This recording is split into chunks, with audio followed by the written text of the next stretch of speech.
পরিবারের সুরক্ষাঘর। নিজেদের বাসস্থানকে সুরক্ষিত করুন, নিজেকে ও নিজের পরিবারকে সুরক্ষিত করুন সমস্ত রকম নেগেটিভিটি থেকে, সমস্ত রকম ঋণাত্মক দুষ্প্রভাব থেকে। নমস্কার সকল বন্ধুদের, আমি পিঙ্কি চৌধুরী। আমার চ্যানেলে আপনাদের সকলকে স্বাগত জানাই।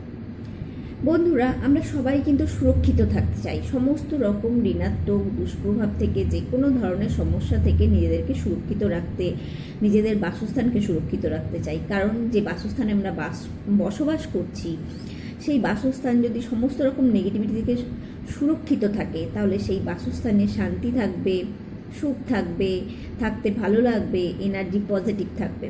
তো আজকে আমি আপনাদেরকে সেটাই জানাবো যে কিভাবে আপনারা ঐশ্বরিক শক্তির সাহায্যে নিজেদের বাসস্থানকে সুরক্ষিত করতে পারেন।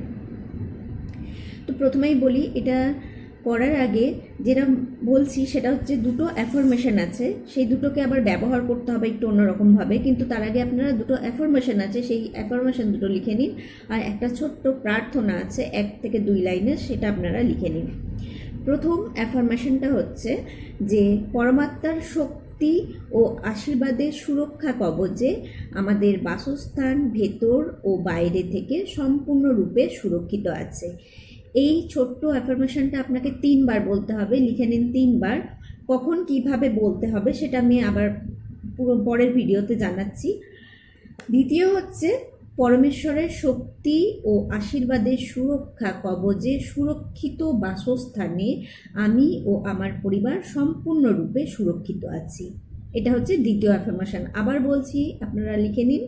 পরমাত্মার শক্তি ও আশীর্বাদের সুরক্ষা কবচে সুরক্ষিত বাসস্থানে আমি ও আমার পরিবার সম্পূর্ণরূপে সুরক্ষিত আছি। এটাও আপনাকে 3 বার বলতে হবে।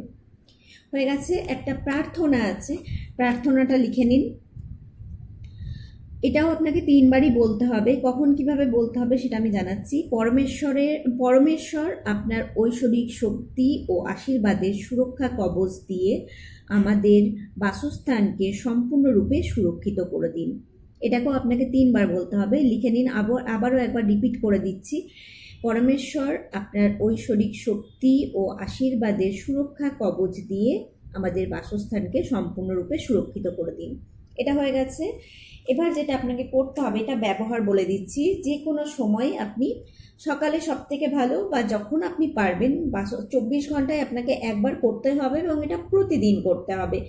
এর কোনো সময়সীমা নেই, যত করবেন তত ভালো, মানে যতদিন করতে পারবেন ততদিনই ভালো।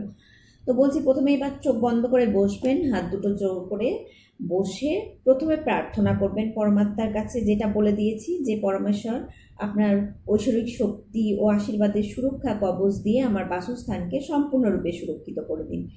দিয়ে কল্পনা করুন নিজের বাসস্থানকে, সম্পূর্ণ বাসস্থানটা কল্পনা করুন। এবং কল্পনা করতে করতে প্রথম অ্যাফার্মেশনটা আপনি বলুন যে পরমাত্মার শক্তি ও আশীর্বাদের সুরক্ষা কবচে আমাদের বাসস্থান ভেতর থেকে এবং বাইরে থেকে সম্পূর্ণরূপে সুরক্ষিত আছে। এটা বলুন। আর দেখুন যে একটা সাদা আলোয় একটা সুরক্ষা কবচ, একটা রেখা আছে আপনার বাসস্থানের ভেতর থেকে এবং বাইরে থেকে, একটা আস্তরণ আছে সাদা আলোর, যেটা আপনার হচ্ছে বাড়ির সুরক্ষা কবচ ভেতর থেকে এবং বাইরে থেকে।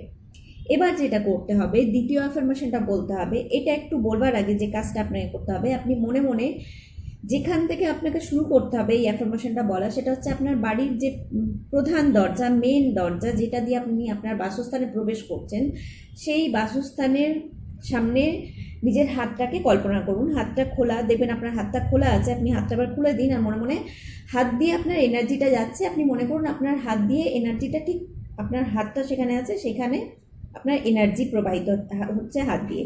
হয়তো আপনার হাতের মধ্যে একটু কিছু অনুভব হতে পারে, ভয়ের কিছু নেই, এটা energy, positive energy, divine energy. এবং মেন দরজা থেকে নিয়ে ক্লকওয়াইজ অর্থাৎ পজিটিভ দিকে ঘোরাবেন, যেদিকে ঘোরে ঘড়ির কাঁটা, সেই দিকে ঘোরাতে ঘোরাতে যেটা অ্যাফার্মেশন আপনাকে বলেছি, পরমাত্মার শক্তি ও আশীর্বাদের সুরক্ষা কবচে সুরক্ষিত বাসস্থানে আমিও আমার পরিবার সম্পূর্ণরূপে সুরক্ষিত আছি। এটা 3 বার আপনি পুরো বাসস্থানে নিজের হাতটাকে কল্পনার মধ্যে দিয়ে ঘুরিয়ে নিন এবং ঠিক আবার মেন দরজাতে গিয়েই থামবেন। এইভাবে 3 বার করবেন আর 3 বার এই অ্যাফার্মেশনটা আপনি বলবেন, দিয়ে মেন দরজাতে গিয়েই সেটাকে থামাবেন। এটা হচ্ছে যারা এমনি কোনো রকম হিলিং জানেন না তাদের জন্য, কিন্তু যারা আপনারা হিলিং জানেন পুরো এইটা করে নেওয়ার পরে দরজার বাইরে এবং ভেতরে চোখ রোদ দিতে পারেন। তো আজকে এতটাই। সকলে ভালো থাকুন, সুস্থ থাকুন, নিজেদের জীবনে আনন্দে থাকুন। বন্ধুরা, আপনাদের যদি কোনো প্রশ্ন থাকে তো অবশ্যই আমাকে আপনারা কমেন্ট বক্সে জানাতে পারেন।